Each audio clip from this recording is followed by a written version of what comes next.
Hey everyone, it's Kai from WCC, and today we're going to do another WCC survey, and this time it's about the initial impressions on the VRs from Phantom Dragon Aeon, otherwise known as the Shadow Tactics. It's pretty much just the tactic sets plus Shadow Paladin carrying the entire set. So do it the same as last time. I'm going to show you my idea and my initial impressions on the set, and then I will show you the lineup today, and it's actually a big lineup, so let's just dive into that. But before we dive into that, I should put the shilling first, so like and subscribe if you like this stuff, and let me know in the comments if you want WCC's opinions on other things too. We can make more videos on this and put more surveys and see what people think.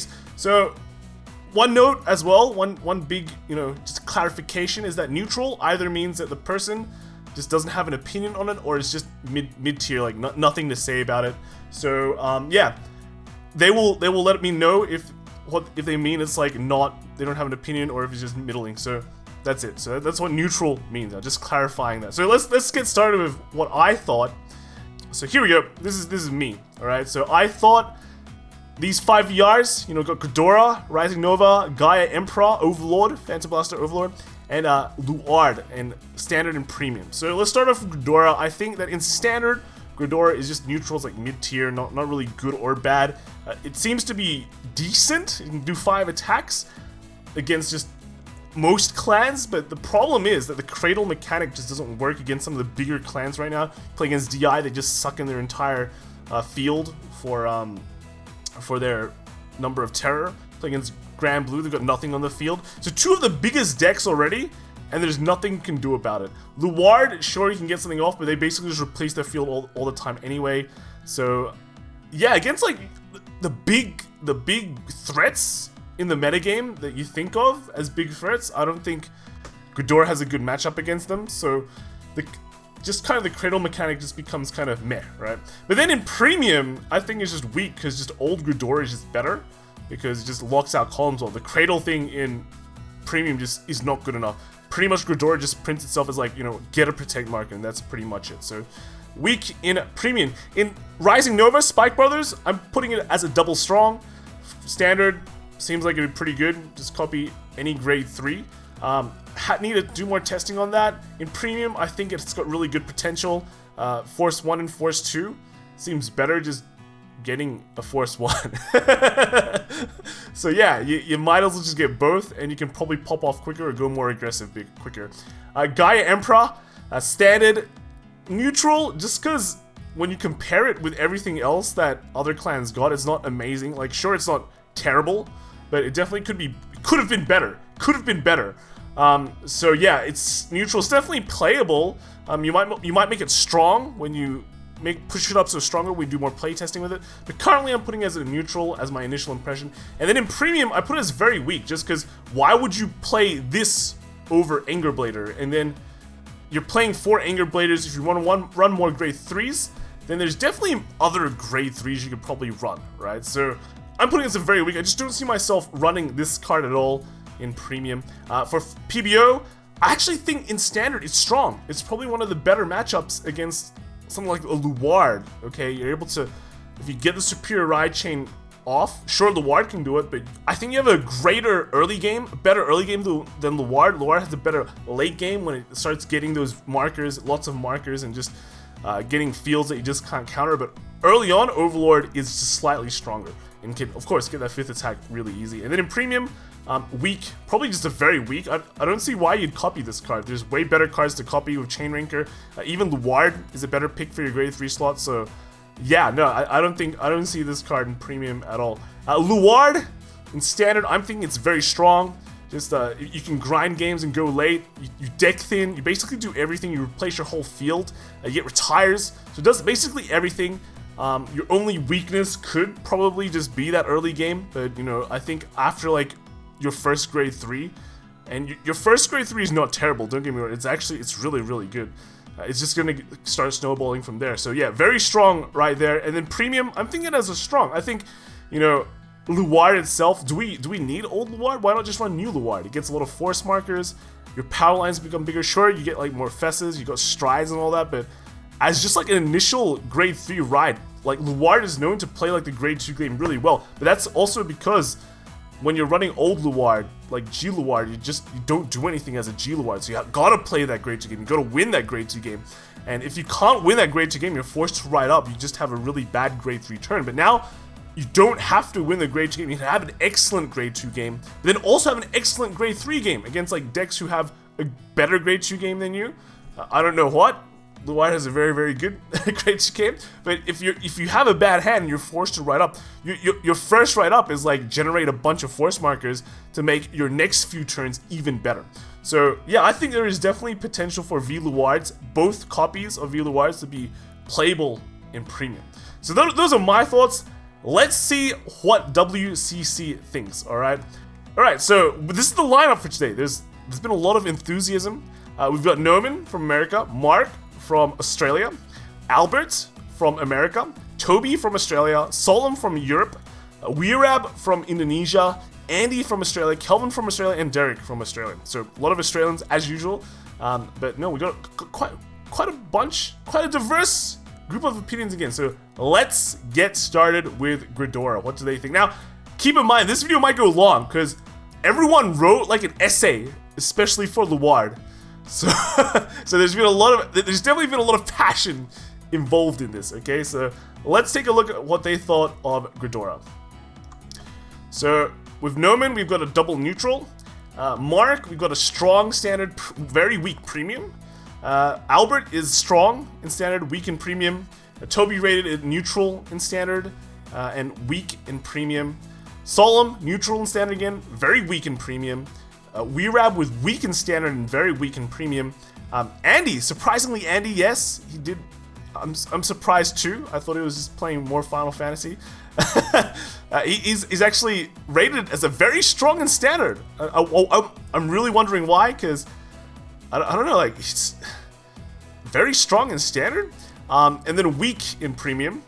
Kelvin with a weak in standard and very weak in premium, and Derek with a strong in standard and weak in premium. So let's see what each of them think. So let's bring this up. So we've got, okay, Noman, his comments on Gridora were, it's nice to see more control brought to standard, but doesn't seem like it could keep up in this faster aggro format. You could search Antlion and Phantom Black combo, which is pretty neat. It's true. Mark, standard. The strength is somewhat dependent on what other decks exist in the meta. Strong if other decks rely on having key cards on the field. Weak if the meta is things like GB or DI. Bonus point for being able to do 5 attacks. Premium, useless. All right. Albert, all right. I think the concept of the card is good as a whole. If the format slows down, the tempo swing a Gridora could cause is massive, as it is a -2 for the opponent and a +2 for yourself. However, the deck seems quite fragile to rush, and due to the speed of the current meta, I don't think it is in the best spot. We got Toby, who says, Mega Colony's new mechanic seems pretty neat. However, the most prevalent and meta decks are mostly unfazed by the playstyle of Gridora. In a premium, the only thing going for it is the Dark Phase name because it doesn't have much synergy with the premium playstyle. You'd rather be on Gridora to deny resources. Solemn, right? Seems like Cradle Marker gets countered by every card. Skill, mechanic, and my grandma. It's true. It's true. It's not wrong. Andy, she is strong because she is waifu. Okay. Okay. I guess it's an initial impression. Kelvin, 2 matchup dependent. Derek, in premium, old Gridora is way more superior. So, okay, pretty good opinions, mostly. Let's move on to Spike Brothers with Rising Nova. Let's see what they've said. Alright, so Noman with a double strong. Mark with neutral strong. Albert with very strong. Toby again as well, very strong. Solemn with strong neutral. Weerab with double strong. Andy with double very strong. Kelvin with strong neutral, and Derek with double strong. So what do they say? Noman didn't say anything. Mark says in standard, while copying effects obviously opens up various plays, there might be a need to run a high count of grade 3, which makes me a bit iffy on the ratios in the deck. And in Premium, non-GB8 builds seem to have a good potential with increased aggro from 2 force markers. With Albert, he says, in my opinion, this is the card with the most potential moving forward. Due to the fact that it absorbs any grade 3, any card released in the future is now considered support. Even now, in tandem with Bull Spike, this deck could trigger lethal at turn 3 with every column being plus 10k, plus 2, and plus 2 crit. In Premium, the same logic applies, although it remains to be seen if old Nova support will be used or if the standard plus is more optimal. Toby says, Rising Nova is shaping up to be a powerhouse in standard, which will scale well in future support, utilizing new grade 3s that will be released. Cards at the moment, like Dead Heat, Bull Spike, and Spiking Cyclone, in combination with Rising Nova gives crazy pressure. This card doesn't shape Premium too differently than previously, because the most potent strategy is still utilizing GB8, but having both markers is better than before. Solemn says, I feel Rising Nova in Stand looks good, but its skill is iffy for Premium. Haven't tested.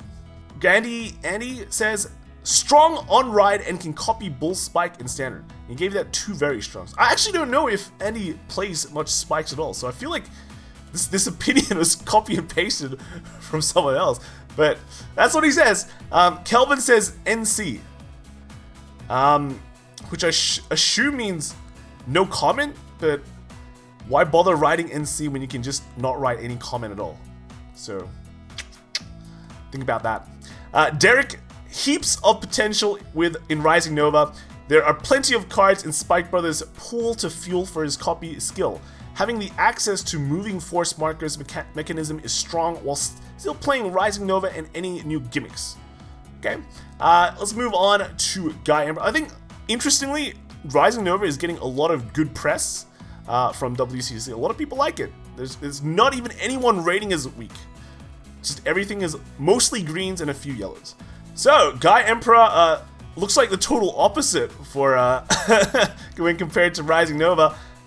Noman with the double weak, Mark with a neutral weak, Albert with a weak, very weak, and then the next 3, Toby, Solomon, Weirab, all giving it weak and neutral for standard and weak in Premium.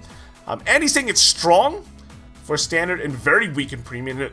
Andy actually plays Tachikaze, but I don't know how much Tachikaze he's played recently, because he's been playing Final Fantasy XIV. Just rubbing it in. Kelvin with the double weak and Derek with the double neutral. So what did they say? We got Mark saying a standard field buff plus gaining crit makes this somewhat comparable to Revan. However, there seems to be a lack of good hand advantage, and unlike Anger Blader, which allows you not to care, Gaia doesn't aggro as hard enough. In Premium, it is weak in the sense that I don't see what this card can offer to the Premium build, which is the same opinion as me.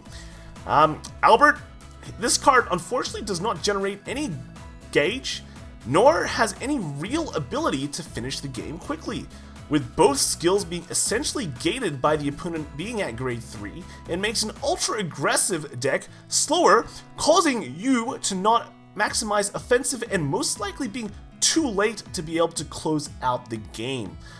Gaia Emperor, Toby, opinion on Guy Emperor, feels underwhelming as the VR for Tachikaze, since most high rarity support is based around Ancient Dragons.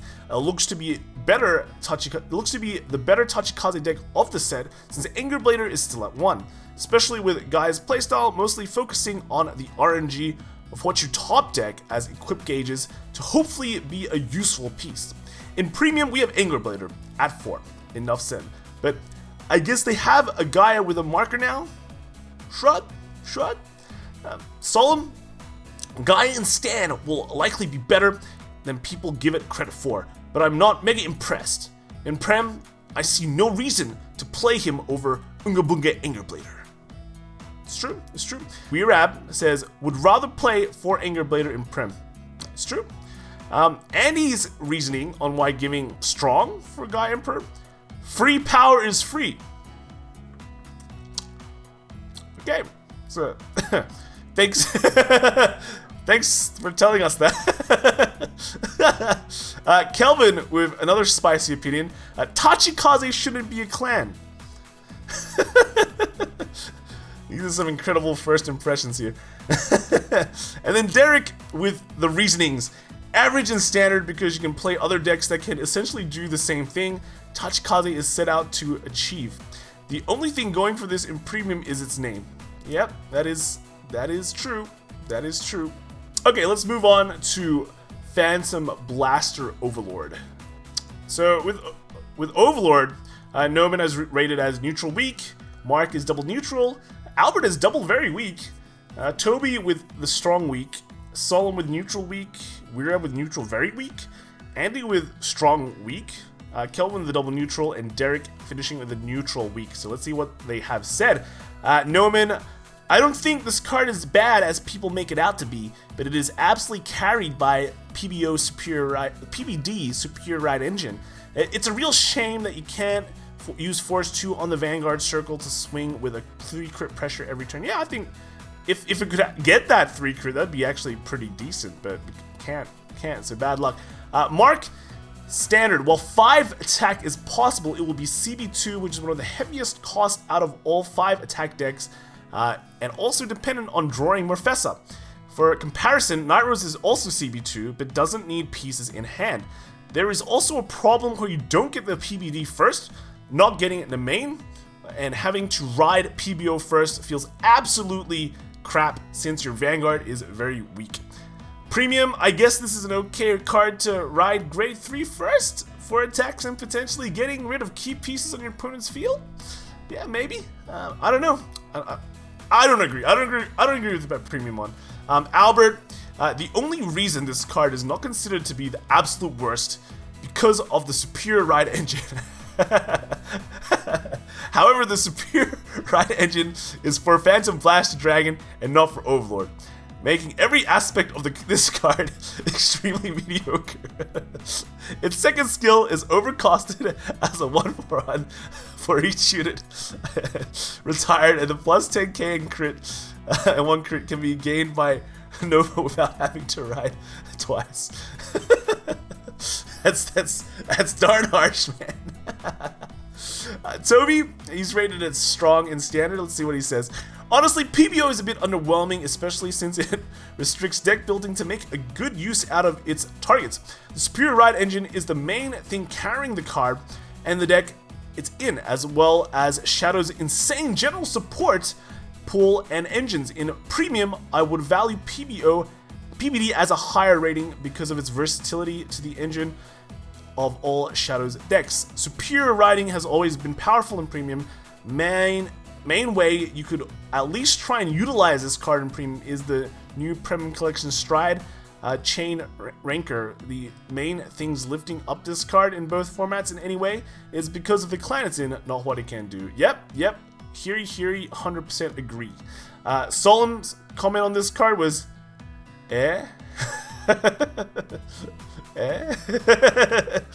Andy's comment on why he gave it a strong is, crit is good. Some very disappointing opinions, but sure. Stating the obvious. Kelvin, still not sure with the deck right now, or the deck mix. So I guess that's why he's just rated as neutral. Derek saying, PBO I feel by itself doesn't achieve very much, though the engine you mesh with, it will make it a good deck. It's a bit of a weird grammar, but that's what it said. That's what it said. And then lastly, let's move on to Luard, basically the hype boy, the hype beast of the entire set. Let's see what Luard is like. Ooh, lots of solid greens. Lots of solid greens. Okay, let's see. Noman rating it just a double very strong. He loves his Luards. Big Luard boy. Mark giving it very strong in standard and neutral in premium. Albert with a very strong and strong. Toby with a double very strong. Solemn weak and very weak? Is that correct? Let me check, guys. Okay, yeah, so we're back. So yeah, we did some edits. Yeah, so definitely it was this is the correct one. Solemn rating it very strong and neutral. Like Weirab and Andy. and then Kelvin giving it a very strong, and then Derek with a double strong at the end. So what did people think of Luard? And yeah, bear in mind, this is going to be long, guys. Everyone has an essay to write about Luard, which is good. It means they're passionate. So yeah, Noman.